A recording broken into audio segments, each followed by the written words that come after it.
Welcome to news. Simpson cartoon prediction. So ఇది ఎప్పటి నుంచో ఉంది కదా అంటే, బట్ 2025లో వాళ్ళు చెప్పబోయేవి 100% కరెక్ట్ అవుతున్నాయి. సో అవ్వబోతున్నాయని కూడా సైంటిస్టులు కూడా యాక్సెప్ట్ చేశారు. మనకున్న సిచ్యువేషన్స్ కూడా అర్థమవుతుంది వాళ్ళు చెప్పబోయేవి ఖచ్చితంగా జరుగుతున్నాయని. అవి ఏంటో తెలుసుకునే ముందు అసలు సింప్సన్ కార్టూన్ గురించి లైట్ గా తెలుసుకుందాం. దానికన్నా ముందు ఈ వీడియో మీకు నచ్చితే లైక్ చేసి షేర్ చేయండి, ఛానల్ సబ్స్క్రైబ్ చేసుకున్నాం అస్సలు మర్చిపోద్దు. వీడియో అంతా విన్న తర్వాత కామెంట్ చేయండి, మీకు ఏమనిపించిందో అది చెప్పండి. So first of all Simpson cartoon ఇది ఒక ఫ్యామిలీ కార్టూన్ కామిక్. సో ఇదే అమెరికాలో ఉన్న సిచ్యువేషన్ ఆ పరిస్థితులు. సో అమెరికన్ కార్టూన్ అనుకోండి, అమెరికన్ కార్టూన్ వాళ్ళ ఫ్యామిలీలో జరుగుతున్న సిచ్యువేషన్స్, వాళ్ళ చుట్టుపక్కల ఉన్న క్యారెక్టర్స్ సోషల్ లైఫ్ తో కలిపి ఒక ప్రెడిక్షన్ లో కూడా చూపించరు. సో ఒక సీన్స్ లా చూపిస్తుంటారు, అవే వాళ్ళ ప్రెడిక్షన్ అనమాట. ఇది యాక్చువల్ 1919లో స్టార్ట్ అయిందా, అరౌండ్ 94 నుంచి జరుగుతున్న ప్రెడిక్షన్స్ అన్ని కూడా కరెక్ట్ అవుతూనే వస్తున్నాయి అసలు. అందుకని అంటున్నాను 2025లో వాళ్ళు చెప్పేవి జరుగుతున్నాయని తెలుసుకునే ముందు, దానికన్నా ముందు మనం వాళ్ళు ఏం చెప్పినవి యాక్యురేట్ గా ఎలా జరిగాయి దాని గురించి మాట్లాడితే మనకి ఇంకా క్లియర్ గా తెలుస్తుంది. 2008లో క్రైసిస్ వస్తుందని చెప్పారా? సో ఇది ఎప్పుడు చెప్పారండి? 20 years బ్యాక్ చెప్పారు. 2018లోని ఫుట్బాల్లోని స్కామ్ జరుగుతుంది అని అమెరికాలో. సో అది ఎంత పెద్ద స్కామ్ అయిందో మనందరికీ తెలిసిందే. తర్వాత ఎలక్ట్రాన్ మిషన్స్ ఎలక్షన్స్ టైంలోని అరౌండ్ నాకు 2021 or 2023లో అనుకుంటా వాళ్ళకి అక్కడ ఎలక్షన్స్ జరిగినప్పుడు ఎలక్ట్రాన్ మిషన్స్ పనిచేయలేదు, అదొక స్కామ్ జరిగిందని పెద్ద రూమర్ వచ్చింది. సో దాని గురించి మాట్లాడు. తర్వాత స్మార్ట్ వాచెస్ గురించి వాళ్ళు చెప్పడం. స్మార్ట్ వాచెస్ గురించి ఇది ఎప్పుడు చెప్పారు తెలుసా? అరౌండ్ 96-97లో చెప్పారు. సో 96-97లో bot of the future episodes లోనే చెప్పారు. బట్ అప్పటికి యాపిల్ ఫోన్ ఎక్కడ కూడా స్మార్ట్ వాచెస్ ని రిలీజ్ చేస్తున్నారు, కానీ స్మార్ట్ వాచెస్ గురించి ఎటువంటి అనౌన్స్మెంట్ ఇవ్వలేదు. అలాంటి టైంలో వాళ్ళు స్మార్ట్ వాచెస్ గురించి చెప్పడం. తర్వాత మనకి జూమ్ కాల్ మాట్లాడడం అనేది, జూమ్ కాల్ ఉంది అనేది, అంతకుముందు వీడియో కాల్స్ అనేవి ఈ మధ్య కాలంలో వచ్చాయి. అంతకుముందు వీడియో కాల్స్ అనేవి లేవు. ఏదైనా సరే ఫోన్ మాట్లాడుకోవడమే చాలా గగనంగా ఉండేది. సో అలాంటిది 95-96 ఆ టైంలో జూమ్ కాల్స్ గురించి చెప్పడం, ఇవన్నీ చూస్తుంటే అసలు నార్మల్ గా వాళ్ళ లైఫ్ లో వెళ్ళిపోతున్నట్టుగా చూపిస్తుంటారు అన్నమాట. ఒక ఎపిసోడ్ అయితే నేను చూసాను. సో మెయిన్ క్యారెక్టర్ సింప్సన్ తను ఒక హ్యాట్ పెట్టుకుంటారు, దానికి ఒక కెమెరా పెట్టుకొని వెళ్తూను అన్ని షూట్ చేస్తూ ఉంటాడు అనమాట. సో ఇప్పుడు మనం మామూలుగా ఒరిజినల్ గా చూస్తుంటే మన ట్రావెలర్స్ గానీ లేకపోతే ఎవరైనా వ్లాగర్స్ గానీ ఎవరైనా సరే గోప్రో ఎలా పెట్టుకుంటారు, దీని మీద బైక్ వ్లాగర్స్ వాళ్ళందరూ కూడా ఇలా పెట్టుకుని షూట్ చేస్తూ ఉంటారు. సో ఇప్పుడు వచ్చింది గోప్రో. ఎప్పుడు వచ్చిందండి? సో వాళ్ళు ఎప్పుడు అది.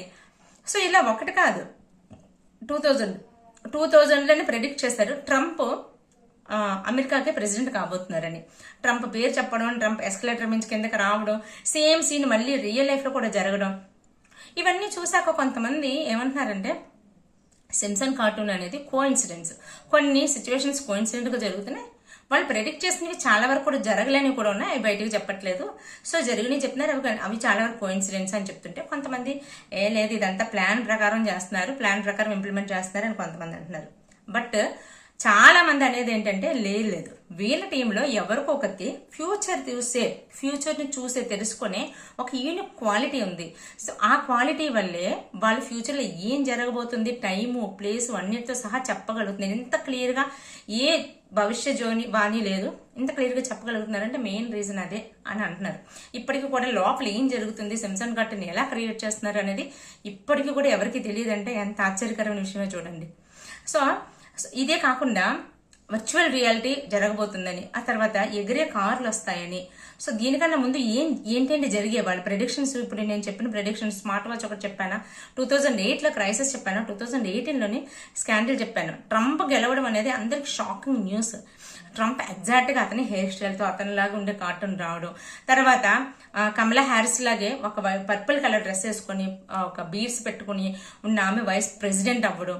సో ఇవి సేమ్ డ్రెస్ వేసుకుని సేమ్ డ్రెస్సింగ్ సెన్స్ అంటే మేబీ అమెరికాలో అది కోఇన్సిడెంట్ అవ్వచ్చు. నాకైతే కమలా హ్యారిస్ ది మేబీ కోఇన్సిడెంట్ అయ్యి ఉండొచ్చు.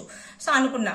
బట్ ట్రంప్ రావడం, 2028లో ఇవాంకా ట్రంప్ ప్రెసిడెంట్ అవ్వబోతున్నారని చెప్పడం, ఇలా ఒకటి కాదండి, రెండు కాదండి, అసలు ఎన్ని అంటే లాస్ ఏంజలస్ లోని వైల్డ్ ఫైర్ అయ్యిందా దాన్ని కూడా చూపించారు. లాస్ ఏంజలస్ లో పెద్ద అంటే పలానా ప్లేస్ కాలిఫోర్నియాలో పెద్ద వైల్డ్ ఫైర్ అవుతుంది అని చెప్పి టోర్నిడోస్ వస్తాయి, పెద్ద పెద్ద టోర్నిడోస్ రాబోతున్నాయి. ఇంకొకటి ఏం చెప్పారు అంటే పెద్ద పెద్ద టోర్నిడోస్, పెద్ద పెద్ద భూకంపాలు వచ్చేస్తాయి. సో అప్పుడు మనకి ఏంటంటే భూమి మీద బ్రతకడానికి అవకాశం తక్కువ ఉన్నప్పుడు అప్పుడు వీళ్ళు ఏం చేస్తారు అంటే సిమ్సన్ ఫ్యామిలీ వాళ్ళందరూ బంకర్స్ లోకి వెళ్ళిపోతుంటారు అనమాట. సో ఇది చూపిస్తూ ఉంటారు, అందరూ చనిపోతుంటారు, ఇంకా ఎవరికి సస్టైన్ అయ్యే సిచ్యువేషన్ లేదన్నప్పుడు. సో మనకి ఫేస్బుక్ హెడ్ జుకన్బర్గ్ కానీ ఇంకా కొంతమంది పెద్ద పెద్ద ధనికులు అందరూ కలిపి ఒక వీడియో కూడా రిలీజ్ అయ్యింది. సో నేను పెట్టడానికి ట్రై చేస్తాను. సో అప్పుడు వాళ్ళు ఏంటి బంకర్స్ లాంటివి ఒక దీవి కొనుక్కొని ఆ దీవిలోని పెద్ద పెద్ద బిల్డింగ్స్ హెవీ కన్స్ట్రక్షన్ తోని ఎవరికి తెలియకుండా సీక్రెట్ గా కన్స్ట్రక్షన్ చేపిస్తున్నారు అని చెప్పి ఒక జర్నలిస్ట్ షూట్ చేసి బయటకు వీడియో తీసుకొచ్చారు. దాని తర్వాత కూడా ఎవ్వరూ ఎక్కడ కూడా అనౌన్స్మెంట్ చేయలేదు, దాని గురించి ఏమీ చెప్పలేదు. అడిగినా సరే దాన్ని డాటా వేసేస్తున్నారు కానీ చెప్పట్లేదు.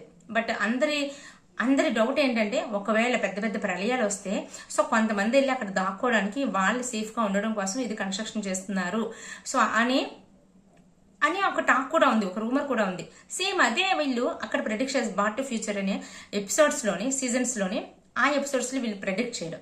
సో ఇవన్నీ చూస్తుంటే 2025 లో వాళ్ళు చెప్పబోయేది కూడా 100% కరెక్ట్ అవ్వబోతుంది అనే నమ్మకం అయితే చాలా మందిలో ఉందండి.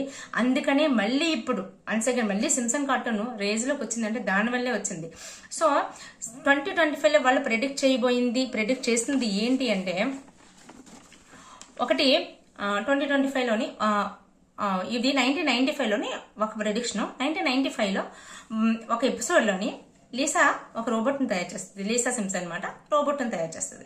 అయితే ఆ రోబోట్ ఏం చేస్తుంది, లీసాకి తను సజెషన్స్ ఇస్తూ ఉంటుంది అనమాట. తను ఏదైనా మర్చిపోయిందో లేకపోతే ఇది కదా అది కదా అని సరి చేసి చెప్తూ ఉంటుంది అనమాట.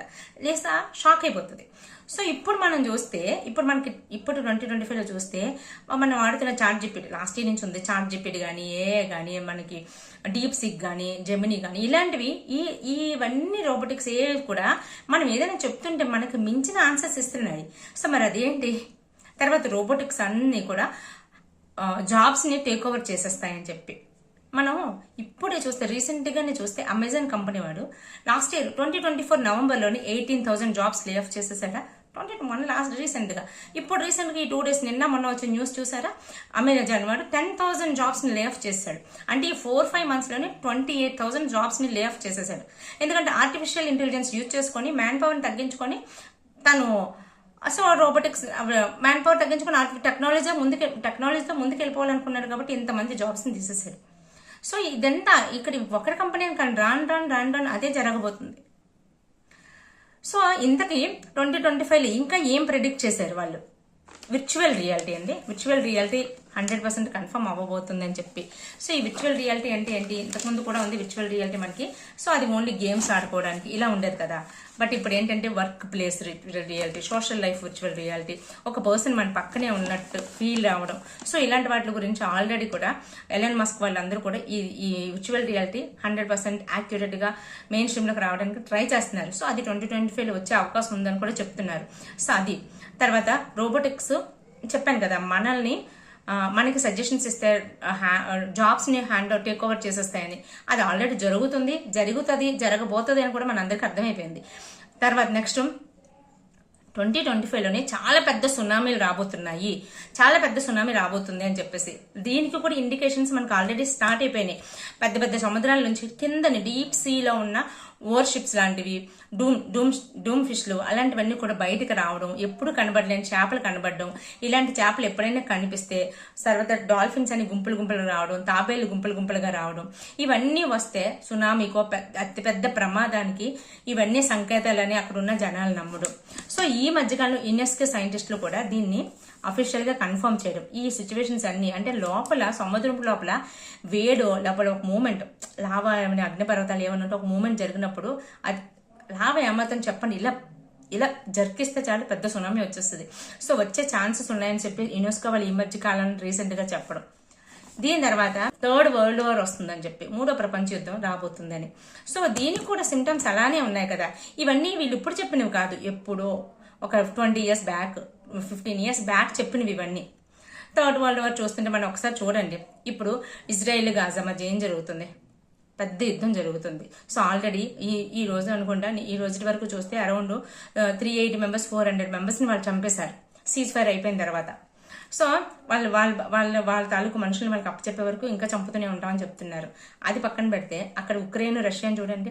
మన రీసెంట్ గానే అమెరికా అండ్ జెలెన్స్కీ మధ్యలో, ఉక్రెయిన్ ప్రెసిడెంట్ జెలెన్స్కీ మధ్యలో ఎంత పెద్ద అంటే మాటల యుద్ధం, ఎంత ర్యాష్ గా అయింది. సో అదే కాదు, వాళ్ళిద్దరి మధ్యలో మాటల యుద్ధం అంత బయటకు వచ్చేసింది. సారీ మర్చిపోయాను. తర్వాత నెక్స్ట్ ఇప్పుడు చూస్తే చైనా అండ్ అమెరికా మధ్య చూస్తుంటే ట్రేడ్ అంటే టారిఫ్ గురించి కానీ ట్రేడ్ గురించి కానీ చైనా డైరెక్ట్ గా చెప్పేసింది ట్రేడ్ అండ్ టారిఫ్ విషయంలో. సో మాకు అనుకూలంగా లేకపోతే, మాకు అంటే మీరు కండిషన్స్ మరీ ఎక్కువ చెప్తే మేము వార్ చేయడానికైనా రెడీగా ఉన్నాము అని చెప్పి. సో అమెరికాకు చూస్తుంటే ఇటువైపు జర్మనీ వైపు చూస్తున్నా సరే వారు రెడీగా ఉంది, ఇటువైపు చైనా వైపు చూస్తున్నా సరే వారు రెడీగా ఉంది. అంటే జర్మనీ వైపు అంటే Germany in the sense Ukraine Russia వైపు మాట. సో జర్మనీ వాళ్ళందరూ, అమెరికా జర్మనీ ఫ్రాన్స్ వీళ్ళందరూ కూడా నాటోలో గ్రూప్ మెంబర్స్ కాబట్టి వీళ్ళందరూ కలిపి ఉక్రెయిన్ కి హెల్ప్ చేస్తున్నారని చెప్పి రష్యాతో ఫైట్ చేయడం దానికి రెడీగా ఉన్నారు కదా. సో అది ఒకవేళ మిస్ అయినా ఇటువైపు చైనా టారిఫ్ విషయంలో మాత్రం చాలా పెద్ద విషయం అవుతుంది. స్టాక్ మార్కెట్లు ఎలా పడిపోతున్నాయి మనం చూస్తున్నాము. సో ఎకనామిక్ క్రైసిస్ గురించి కూడా చెప్పారు సిన్సన్ కార్టూన్ లో. సో ఈ స్టాక్ మార్కెట్స్ ఎలా పడిపోతున్నాయి, ఎంత ట్రంప్ తీసుకునే డెసిషన్స్ ఎంత ఘోరంగా ఉంటున్నాయని చూస్తున్నాము. ఇలాంటి టైంలో చైనా కూడా చాలా స్ట్రాంగ్ అయిపోవడం, టెక్నాలజీ ప్రకారంగా చైనా బాగా స్ట్రాంగ్ అయిపోవడం, అది కూడా అమెరికా యాక్సెప్ట్ చేయలేని సిచ్యువేషన్ లో ఉండడం, ఇలాంటివన్నీ చూస్తుంటే ఖచ్చితంగా థర్డ్ వరల్డ్ వార్ వచ్చే సిచ్యువేషన్స్ అయితే చాలా దగ్గరలో ఉన్నాయి. ఇదంతా మనకు అర్థమవుతుంది. బట్ ఇవన్నీ కూడా వాళ్ళు అంతకుముందు ఎలా ప్రెడిక్ట్ చేయగలిగారు? సో అందుకని వీళ్ళు అంతకుముందు ప్రెడిక్ట్ చేసిన ట్రంప్ ప్రెసిడెంట్ అవుతారని ప్రెడిక్ట్ చేయడం, ఎస్కలేటర్ నుంచి కిందకి దిగడం, సీన్ టు సీన్ చెప్పడం, తర్వాత ఫుట్బాల్లోని స్కామ్ జరుగుతుందని చెప్పడం, ఆ తర్వాత క్రైసిస్ 2018లో క్రైసిస్ అవుతుందని చెప్పడం, ఇలాంటివన్నీ చూసిన తర్వాత ఖచ్చితంగా ఇవన్నీ కూడా తీరుతాయి. జరిగే సిచ్యువేషన్స్ అన్ని క్లియర్ గా రెడీ అయిపోయి ఉన్నాయి.